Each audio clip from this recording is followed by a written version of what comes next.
clearly most of the foreign currency deposits in China are in US dollars. And so now when Chinese banks take US dollar deposits, they can't make as many loans. They have to hold more dollars than they had been holding. And so the idea here is that this is going to increase dollar demand in China because the banks are now going to have to buy more dollars or hold on to more dollars, so not sell as many dollars.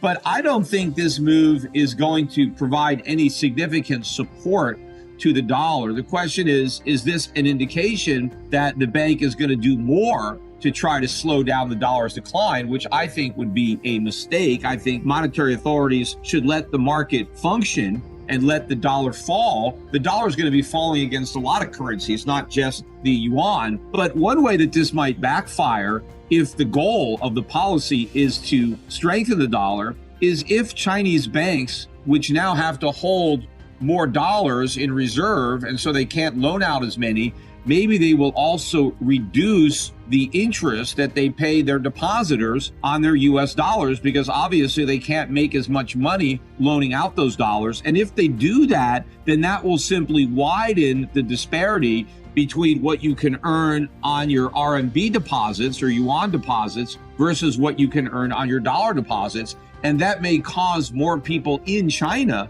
to decide that they'd rather bank their yuan than dollars. And so what they end up doing is selling their dollars so that they can convert their deposits to yuan and earn more interest. Now, this is going to happen anyway as the dollar really starts to fall and the people in China start to perceive the risk of holding dollars, and they would prefer the safety of owning local currency. So that is going to happen anyway. But also, there's been a lot of people who have pointed to the Chinese currency peg, and they said if it wasn't for this peg, it's the Chinese yuan that would fall.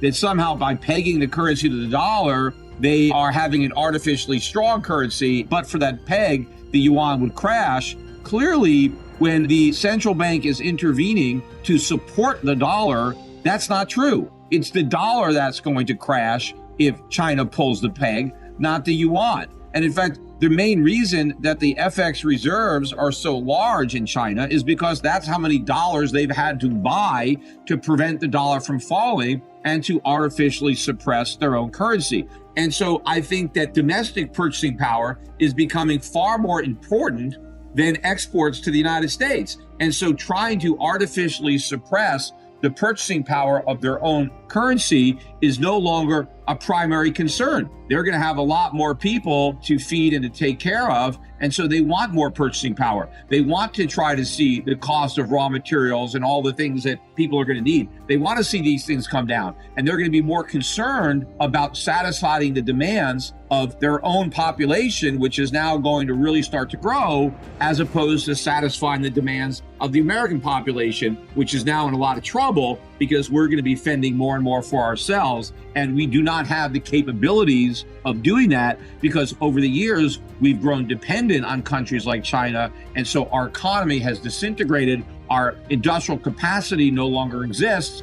We have seen the economy transform into a service sector economy where consumers borrow money to buy stuff they didn't buy. But all this is dependent on the reserve status of the dollar and our ability to import the stuff that we didn't make and borrow the money that we didn't save.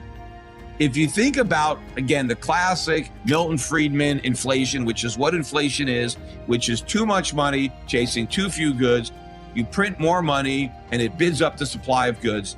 What has been happening in the US economy? The Fed prints all this money, yet that money doesn't lose a lot of value. Look at the exchange rate of the dollar versus other currencies. We've had this massive explosion of money printing, big increase in the Fed's balance sheet. But on a relative basis, the dollar hasn't lost a lot of value relative to other currencies, despite the fact that we've dramatically increased the supply.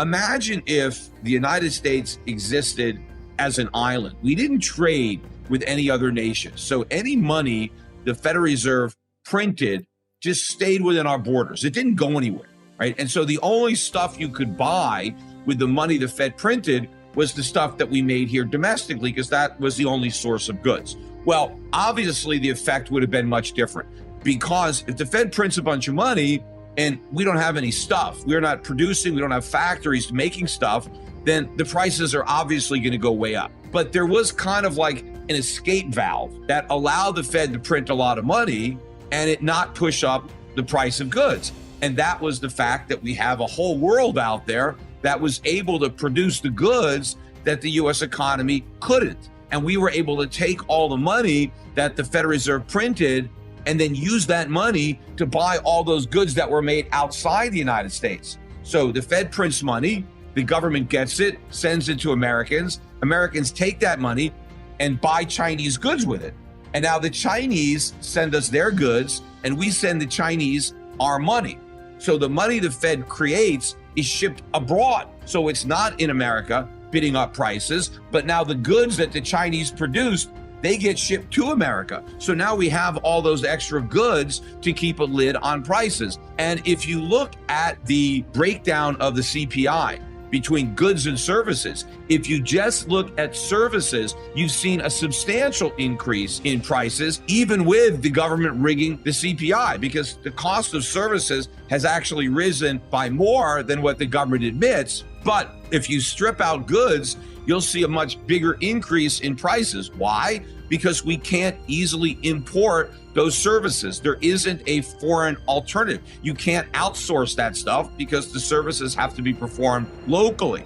But when it comes to goods, more and more goods have been outsourced to cheaper production economies like China. And so that's kept the lid on goods prices. And so when you average the goods prices with the service prices, that's kept the measured rate of inflation lower. I mean, think about the low production costs in a country like China, which, 20 years ago, they were just starting out. They went through a long period of time where they had a communist system, not just in name, but in practice. And so you had a lot of very poor people. And as they began to embrace capitalism, wages started at a very low level. And of course, they didn't have a lot of the rules and regulations that we had.